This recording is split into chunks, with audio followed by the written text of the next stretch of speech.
Emma Wells, TNT UK on YouTube. Online bullying, questionable credentials, dodgy dealings. Online bullying. So, Ems started on YouTube by creating a channel with Taz during lockdown. Taz walked away from the channel and there was much speculation, and they both felt they were being targeted by the other supporters. Ems claims that she hates bullies and hasn't been on Twitter X since 2021.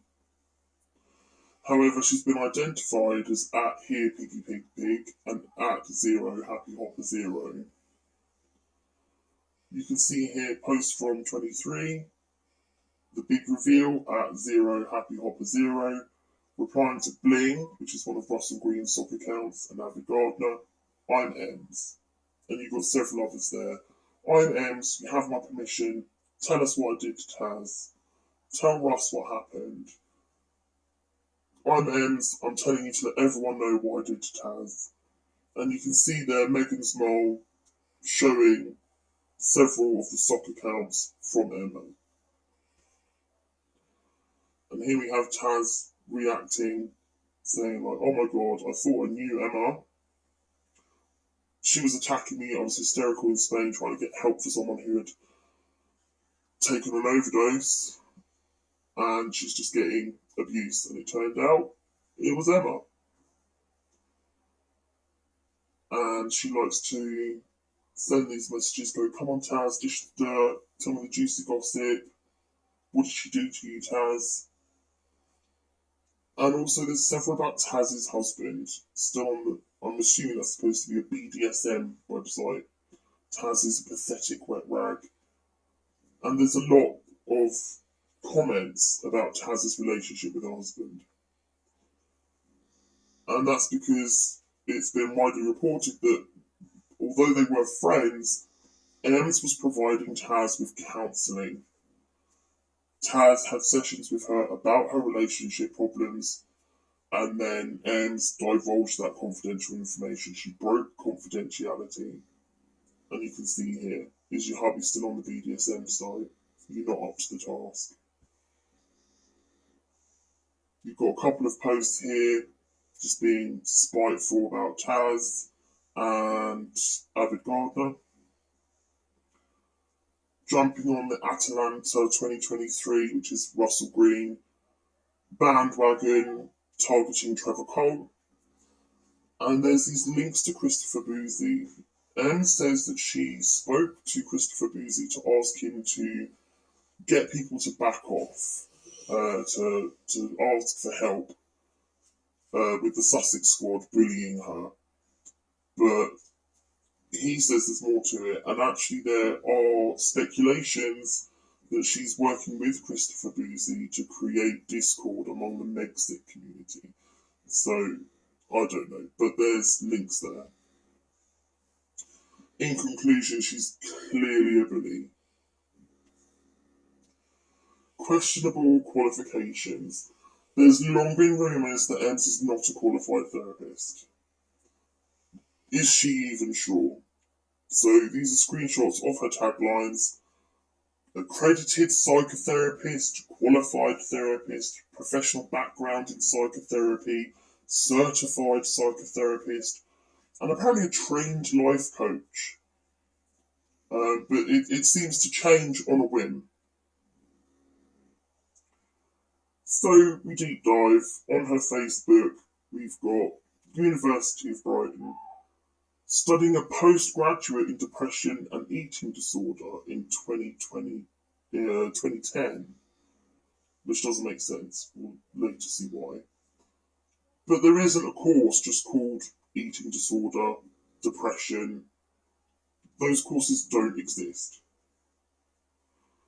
So what evidence has Ems provided? Well, there's a bunch of vocational courses in early year care. I don't know why she decided to share these, but it might tie in with something we'll look at later. But she did some vocational courses on working with children.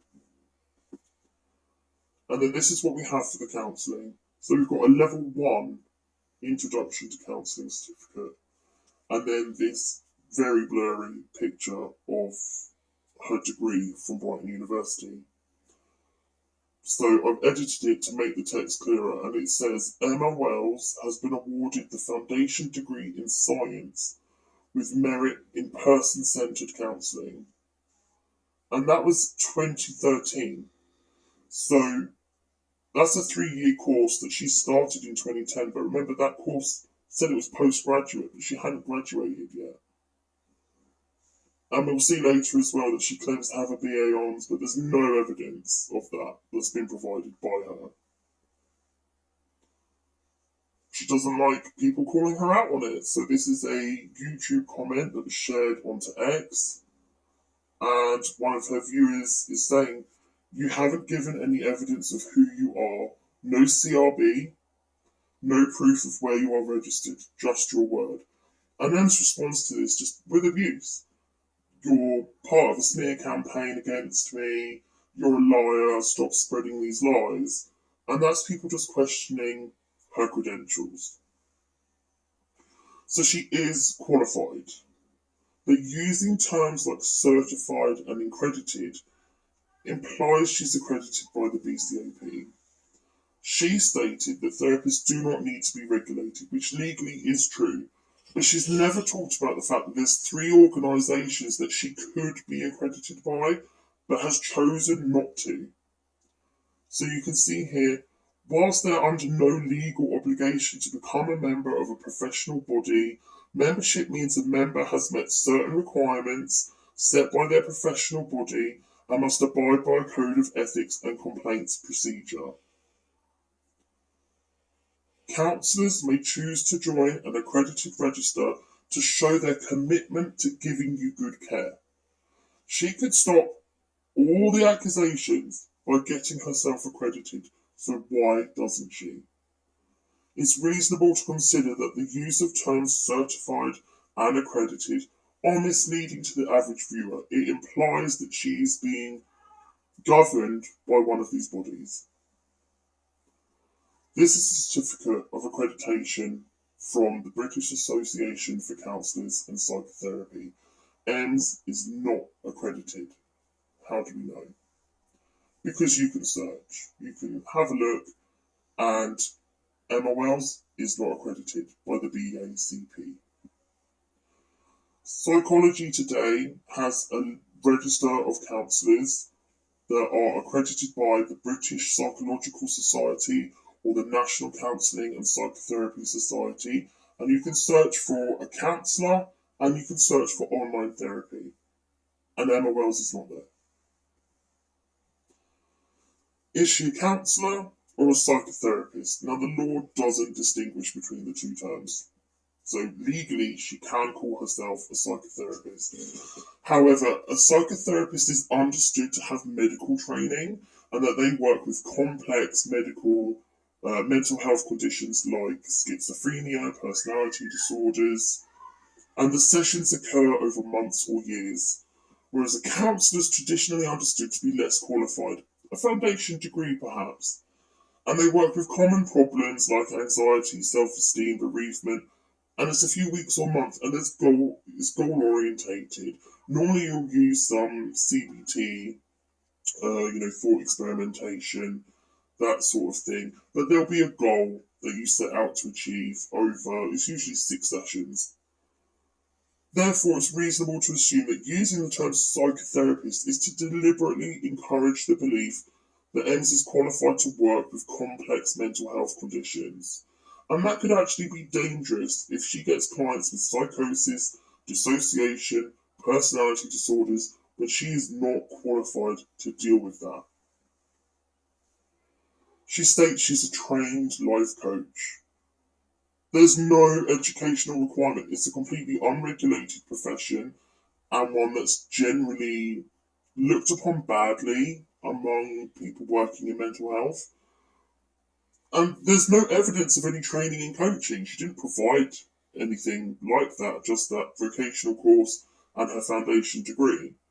So how can she claim to be a trained life coach? The unethical consumption of alcohol, and I know this bothers a lot of people. It's 5 o'clock somewhere.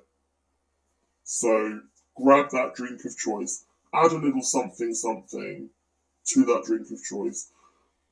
Anyone trained in counselling, which would cover addiction and over-reliance on substances like alcohol during problems, they would never suggest that you have a drink and, add a little something something.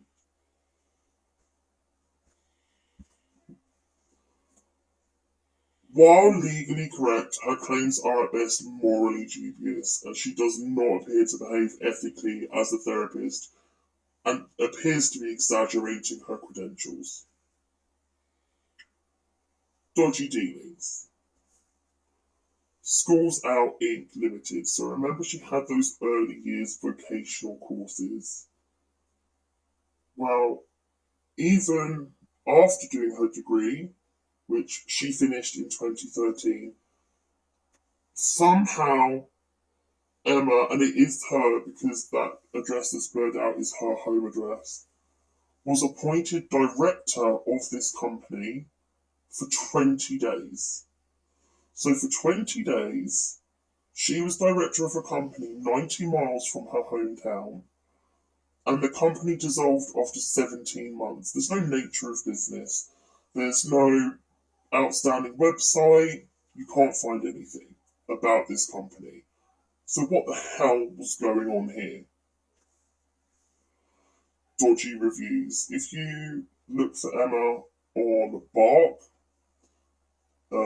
you can see she's got 58 reviews there, 5-star, 5-star reviews. But then look at those reviews, and I can assure you these are from her page, thanking the great Oniha for getting me my boyfriend back, casting a spell to get my boyfriend back. And in 3 days, everything happened as he said it would. Then you've got Jessica Smith. Thank you for getting back my boyfriend. Chloe Elizabeth from Leicester in England wants to share the great work of a spellcaster called Dr. Ogensnia. And these are the reviews on Emma's page. So they're clearly fake reviews. She's kept them up there and even got a certificate of excellence in 2019. Client experiences. Client A sent an anonymous source who is critical of Emma this email which they sent to YouTube complaining about things. She was charged, regardless of whether or not she or Emma's attended. Ems wasn't accredited under the additional standards and ethics of the BACP, which she had thought she was. So she felt deceived and sought help from YouTube to stop her deceiving others. So she paid her £45 a week for over 6 months. And then found out that she's not licensed. And she was very concerned that she had personal information about her, and as we've seen, she's breached confidentiality in the past. Client A said, if Emma knew I had anything to do with taking her down, she will become famous and earn substantial money from my story. I can't believe I fell for this con artist. I feel humiliated, ashamed, and embarrassed, and quite pathetic actually. I was distraught and an emotional basket case. I was afraid to hire a local therapist. I wish you the best in bringing this piranha down. No one likes to be made a fool of. Many sessions were less than an hour. Emma would call late or cancel last minute, but I would still be charged. She often seemed distracted. I felt I was a chore. She did not seem professional or how I expected a therapist to behave. The contract. We were given a contract that the client signed. The company is stated as Pro-T Therapy and Guidance, but this company is not listed on Company House. It does not exist. And it says in its contract that she will charge £45 an hour for payment to be made via PayPal. It says here that the client is charged if they don't give enough notice of cancellation. But should Ems choose to cancel, there's nothing to protect the client's payment or offer of another session. So, it's covering Ems, but it's leaving the client vulnerable. One of the things that I noticed in this contract was this comment about it's up to you what you discuss with other people regarding the sessions, but bear in mind some may not understand or empathise. Therapists generally encourage clients to seek support from friends and family, but Em seems to be discouraging her clients from seeking outside support. Thus, you would never isolate a client from their friends and family or claim that they aren't going to understand or empathise. You would work with them to help them get understanding from their friends and family. And here she says she's got a BA Hons, which there's no evidence. Where's your evidence, Emma? You didn't show it when you showed your coursework and everything to show that you were qualified. When you search for Pro-T Therapy and Guidance, like I said, the company doesn't exist. You can find Em's Instagram, which hasn't been used for quite some time. But the other sites, and there are more than just in this screenshot, belong to other more respected therapists. So she's going off that name. It will make you think, yeah, I've Googled it, there's proper companies. It's not her. Boundaries in therapy and therapeutic or helping relationships. There are strict boundaries in place within these relationships, including dual relationships, like having a friend or a family member that you're then giving therapy to. And I think in this case, it should also extend to her subscribers. These boundaries include the receipt of gifts. So, for example, many care assistants can't receive gifts from residents or receive gifts worth more than £5. It's seen as a manipulation and abuse of a position of authority. You are working with vulnerable people. Out-of-session contact and online interaction are also strictly restricted in these boundaries. There should be strict rules. So to have viewers and subscribers chatting away in your comment section and saying to them, you can just call me up and have a chat, the boundaries are so blurred, and we'll see that a lot of her subscribers and her commenters are saying, thank you so much for saying that, that was so helpful. So if you're going to be in this helping relationship with your viewers, with your subscribers, it is unethical to be asking them for gifts, let alone accepting them. So again, it could be argued she's in this helping relationship with her subscribers. She's constantly mentioning that she's a therapist, she's a qualified therapist. She encourages subscribers to contact her for a free hour of therapy, which I have no doubt ends in the encouragement of further sessions, which they then have to pay for. It's unethical for Ems to be asking subscribers to buy her a coffee, to purchase merchandise, and I believe it's considered unethical that she offers therapy to her subscribers at all. We are not aware of any instances where she has said, no, I don't think it's right for me to give you therapy. I'm refusing to do that. There's no evidence that she's ever turned around and said, I don't think I'm the right person to help you, but I can refer you to this person. She shouldn't be offering therapy to people who are viewing her channel. Multiple clients have told us that after they stopped sessions, Ems contacted them multiple times suggesting they book more or reminding them, if you're having a hard time, I'm here, you can book some more sessions. So really pressuring them to continue working with her. An elderly subscriber told us, I watched and respected Ems for a long time. To me, we spent hours talking in my bedroom as I'm bedbound. She seemed a friend. Emma approached me and asked me to help her as she needed funding to see a solicitor to get a cease and desist served on Taz. I can't get to the bank. I don't understand online banking. So I sent Emma pictures of my card. I trusted Emma. I thought nothing of it. A year later, it was discovered that Emma had been frequently using my card to make purchases and my funds were dwindling. I had to get my card replaced in order to stop her from continuing to use it. I have found this situation so embarrassing, I've been made a fool of. Ways to pay.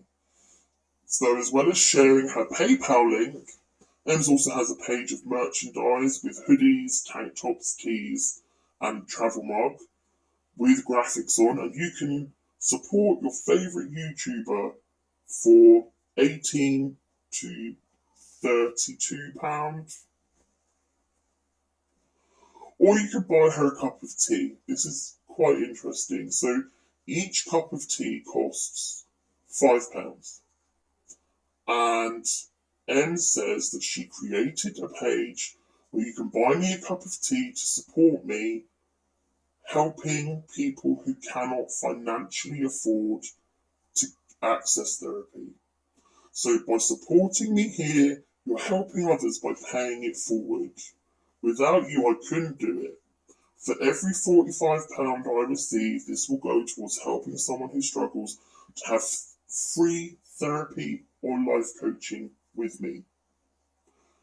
So far, your kindness has enabled 4 people to have free sessions with me, which has changed their life. And you can even be a pink bubble for £5 a month and get a membership, and you can get 10% discount on the merchandise, and you can have 1 free hour phone call where you can chat to Ems about anything. And so far on here, she has raised £3,990, which at £45 an hour is 88 sessions. But she's only helped 4 people. That'd be 22 hours of therapy each. There's no way that she's given all these sessions to 4 people. So where's that money going? Because it's not enabling her to offer these free therapy. I mean, she could actually offer free therapy, but what she's doing is getting her subscribers to pay for that therapy and then only helping 4 people. Or you can grab something from her Amazon wish list, priced from £4 to £60, and a bunch of them are about thanking her. Thank you for all your help. There's a puzzle piece on there. Thank you for being such an important piece of my life. But these aren't clients, they're just people watching her talk about Meghan and Harry. Why would they be so thankful? It's very confusing. But the audacity to ask for a pair of curtains for 60 quid and Just Eat vouchers is amazing. So in summary, when we look at Ems, she is legally qualified, but she's not registered with any of the 3 governing bodies. She's using deceptive language and legal loopholes to exaggerate her credentials. She's using a contract for a non-existent company to protect herself, but take advantage of clients.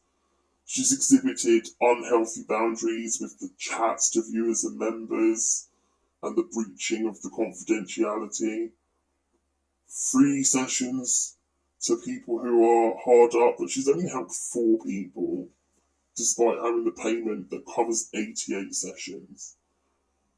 Defrauded a subscriber, allegedly, is using every possible avenue to extract money from viewers, except Patreon, which I thought was kind of weird. And she's got a history of online bullying. and is a YouTuber first, and a therapist second, if at all, arguably. She's unethical.